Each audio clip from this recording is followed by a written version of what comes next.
Halo semuanya, selamat datang lagi di akun YouTube channel aku di 3S Serba Serbi Sestri.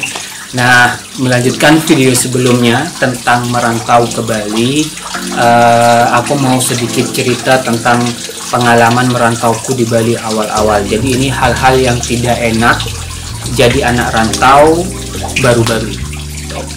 Jadi yang pertama itu waktu aku pindah ke Bali, kebetulan aku bersyukur banget ada teman, jadi aku tinggal di tempat temanku kurang lebih 1 bulan waktu itu.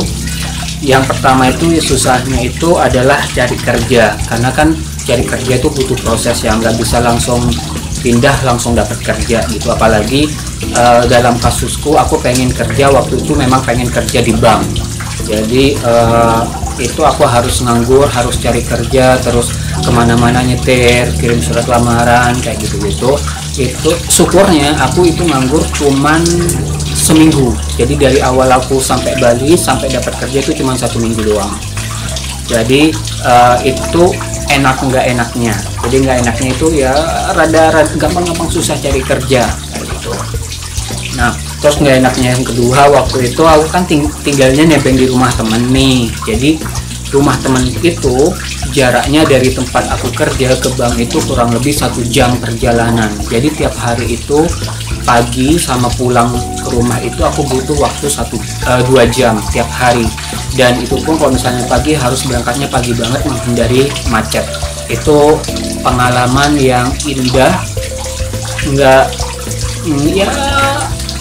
enak waktu itu. Mungkin kalau dipikir sekarang mungkin nggak enak ya karena kejauhan tempat tinggalnya, tapi kalau dipikir-pikir pengalaman baru, akhirnya tahu daerah Bali kayak gitu. Nah, pengalaman yang ketiga yang nggak enak yang aku alamin adalah masalah transportasi. Nah, aku pindah ke Bali itu kan modal nekat. Sebelum pindah ke Bali aku itu kerja di Kudus di Jawa Tengah.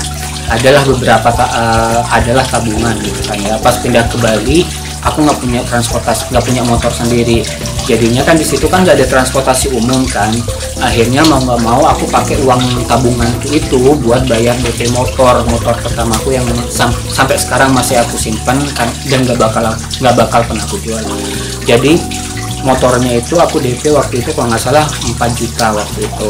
Terus angsurannya itu per bulan 650.000. Jadi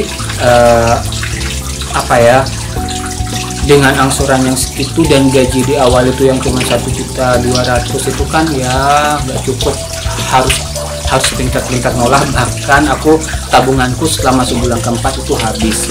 Jadi nggak enaknya ke Bali, apalagi kita nggak punya motor sendiri, ya kalian harus tinggal di dekat tempat kerja atau mau nggak mau harus bawa motor sendiri. Nah, waktu itu kan gajiku 1,2, bayar motor itu 650, terus bayar kosan 350. Itu 1 juta ya, bukan 1.200.000, bukan 1 juta.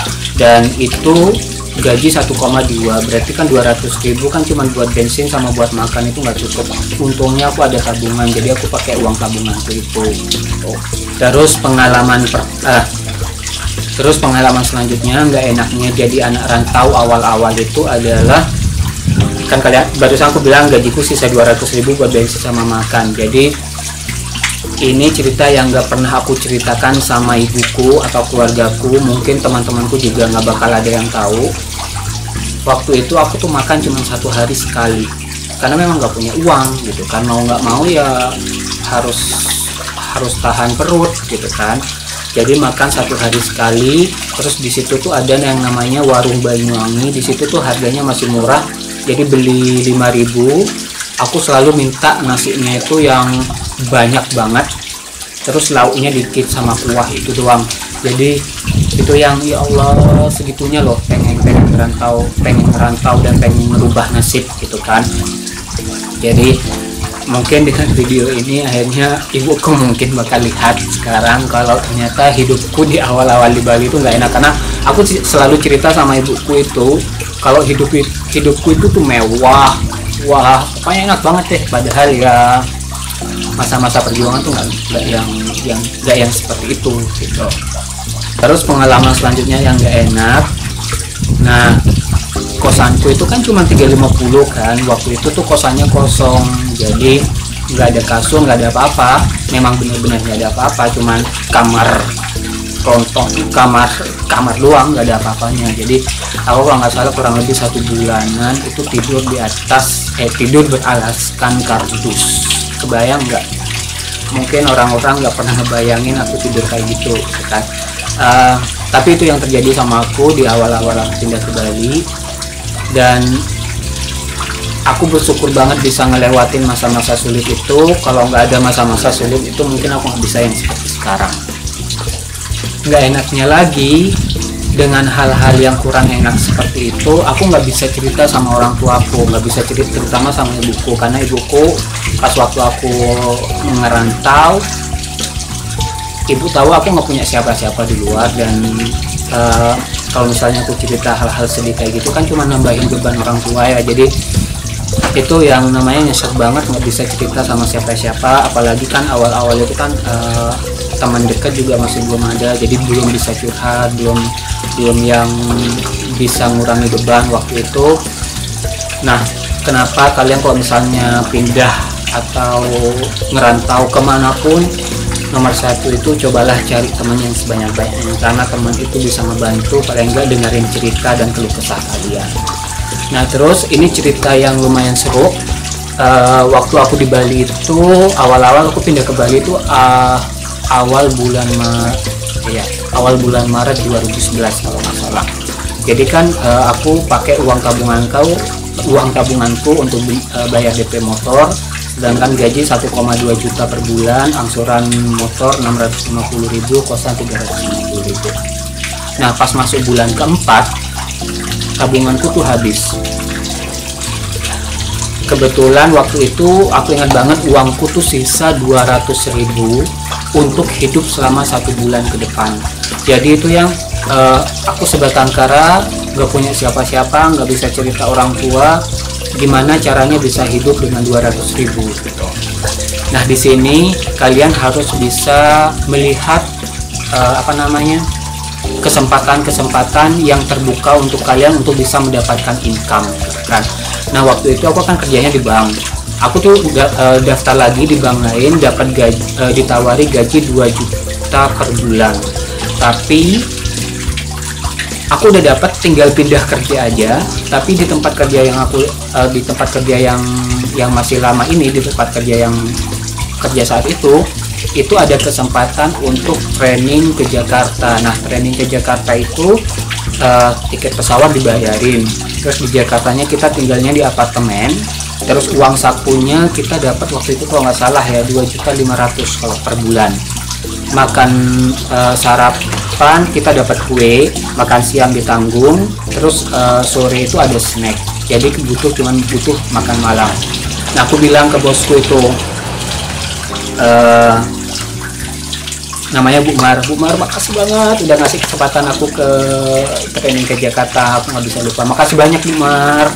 Jadi aku bilang ke Bu Mar itu, Bu Mar saya pengen join yang training ke Jakarta. Cuman waktu itu jawabannya Bu Mar, pertama aku nggak boleh ikut karena masih ada yang seniorku yang punya kesempatan, yang harus diberi kesempatan lebih awal. Cuman aku bilang sama Bu Mar, kalau aku dapat kerjaan di tempat lain, kalau aku nggak dikasih kesempatan itu ya mau nggak mau aku harus pindah karena alasan finansial. Akhirnya makasih banget Bu Mar, aku dikasih kesempatan untuk ikut tesnya, untuk pindah ikut tes yang training ke Jakarta, dan alhamdulillahnya dapat. Dan bahagianya itu setelah tes itu aku kan masih pikir mungkin bulan depan baru diberangkatin ke Jakarta. Ternyata pas dikasih tahu berangkatnya hari Sabtu ini, ya ampun, bahagianya luar biasa. Kebayang nggak, cuman ada uang 200.000 dan akhirnya aku bisa bebas dari tekanan finansial dan pindah ke Jakarta. Nggak perlu bayar kosan, nggak perlu bayar makanan, uang saku udah dapat. Dan itu tuh yang pengalaman yang luar biasa dan yang aku benar-benar bersyukur banget.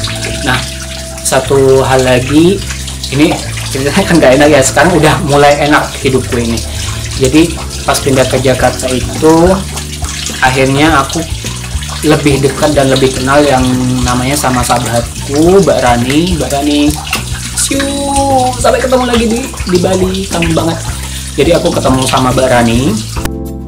Nah, kita itu sama-sama ikut pendidikan ke Jakarta. Kita terbang satu pesawat bareng, terus di bandara kita curhat, kita saling mengenal. Terus dia bilang, aku ingat banget, Febri, aku ini di sini nggak punya siapa-siapa, aku cuman kenal kamu pun kayak gitu, jadi kita harus saling menjaga gitu kan. Dari situ persahabatan kita dimulai, dan sampai sekarang syukur alhamdulillah kita tetap sahabat, bahkan udah seperti saudara kandung sendiri. Jadi itu pengalaman yang kurang enak di awal-awal aku merantau, dan akhirnya mulai enaknya. Terima kasih banyak buat teman-teman yang udah nonton video ini. Semoga video ini paling enggak bisa ngasih kalian imajinasi bahwa ngerantau di kota orang, di negara orang itu tidak seindah yang ada di sosial media. Terima kasih banyak. Jangan lupa subscribe, aktifkan notifikasi. Vielen Dank. Tschüss.